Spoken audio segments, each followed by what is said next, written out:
ஸ்ரீ பராசக்தி மாரியம்மன் கோவில் பொங்கல் சாத்துதல் வைபவத்திற்கு வந்துள்ள அனைத்து சமுதாய மக்களையும் ஊர் பெரியவர்கள் அனைவரையும் வருக வருக என்று விருதுநகர் இந்து நாடார்கள் தேவஸ்தானத்தின் சார்பாக அன்புடன் வரவேற்கிறேன். பங்குனி மாதம் 22ஆம் தேதி 5 தேதி ஞாயிற்றுக்கிழமை என்று பொங்கல் கொண்டாடுவோம்.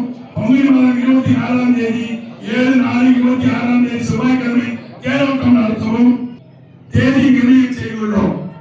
அதற்கு தங்கள் அனைவரும் சம்மதத்தையும் வேண்டுகிறோம். சம்மதம் சம்மதம் நன்றி.